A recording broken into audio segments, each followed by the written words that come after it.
बड़े दुख के साथ मुझे बताना पड़ रहा है कि आजकल बच्चों में एक बीमारी बड़ी तेजी से फैल रही, वो है डायबिटीज टाइप 1। आज से 30 साल पहले जब मैं स्कूल जाता था तब पूरे स्कूल में डायबिटीज टाइप 1 का कोई बच्चा नहीं था और शायद ही पूरे शहर में डायबिटीज टाइप 1 का बच्चा हो। लेकिन आजकल के हालात ऐसे हो गए कि हर स्कूल में, हर क्लास में आपको कई डायबिटीज टाइप 1 चिल्ड्रन मिल जाएंगे। आपको इस बात का आभास इसलिए नहीं होता क्योंकि diabetes type 1 children they look very same age the normal children. एक सवाल दिमाग में आएगा कि आजकल बच्चों में डायबिटीज टाइप 1 इतनी तेजी से क्यों फैल रहा है। उसके कई सारे कारण है, लेकिन उसमें जो मुख्य कारण वो है आजकल पेरेंट्स में एक ट्रेंड चल पड़ा है कि बच्चे को पैदा होते ही फॉर्मूला मिल्क में डाल देते हैं और उसके बाद गाय के दूध में। माँ बोलते हैं कि दूध नहीं बन रहा। एक बात याद रखिए, अगर भगवान ने, कुदरत ने माँ को बच्चा पैदा करने की क्षमता दी है तो उस बच्चे के लिए दूध प्रोड्यूस करने की क्षमता भी दी है। लेकिन अगर आपको लगता है कि दूध उतना नहीं बनता जितना बनना चाहिए, तो एक टिप मैं आपको दे सकता हूँ कि हर दिन अपने खान पान में एक चीज ऐड कर लीजिए, पालक का जूस या फिर टमाटर का जूस। एक बड़ा ग्लास 300 ml भरपूर दूध बनेगा। कई बार लोग पूछते हैं कि गाय के दूध में ऐसी एक खराबी है, वो तो बहुत ही न्यूट्रिशियस है। खराबी यही है कि वो बहुत ज्यादा न्यूट्रिशियस है,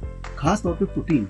the protein content in cow's milk is much more than the protein content in human milk. और गाय के दूध में जो प्रोटीन होता है, उस प्रोटीन का नाम है, जो सबसे ज्यादा प्रोटीन होता है उसका नाम है केसीन। केसीन को अगर आप मॉलिक्यूलर लेवल पे माइक्रोस्कोप के नीचे रख के देखेंगे तो उसमें आपको 17 रिंग चेन मिलेगा। ये जो जब भी आप वो दूध पीते हैं तो वो 17 रिंग स्टमक में जाता है और स्टमक उस चेन को ब्रेक करता है और वो जो रिंग है वो इंडिविजुअल लेवल पे ब्लड में खुलता है। अब वो प्रोटीन आपके बॉडी के किसी काम आ सकती है। लेकिन बच्चों के जो स्टमक है वो बहुत ही नाजुक होता है, इसीलिए वो कई बार वो 17 रिंग चेन को नहीं ब्रेक कर पाता और वो चेन पूरा का पूरा ही ब्लड स्ट्रीम में चला जाता है। ऐसे में वो बच्चे के बॉडी के लिए किसी काम का नहीं है, बल्कि बच्चे के बॉडी को हार्म पहुंचा सकती है। तो अब ब्रेन इम्यूनिटी को सिग्नल देता है कि ये जो चेन है वो उसको डिस्ट्रॉय कर दे, उठा के फेंक दे। लेकिन इम्यूनिटी को कैसे पता चलेगा कौन से प्रोटीन, कौन से चेन की बात की जा रही है?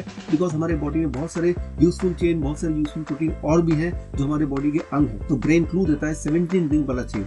अब मैं आपको इंटरेस्टिंग बात बताता हूँ। आपको तो ये पता ही है कि अगर बॉडी में इंसुलिन कम बने या ना बने तो वो इंसान डायबिटीज पेशेंट बन जाता है। लेकिन इंसुलिन को कौन बनाता है? वो बनाता है बीटा सेल, आपके बॉडी के बीटा सेल। बीटा सेल को अगर आप माइक्रोस्कोप के नीचे डालेंगे तो उसमें भी आपको दिखेगा 17 रिंग। अब कंफ्यूजन क्या होगा इम्यूनिटी के लिए?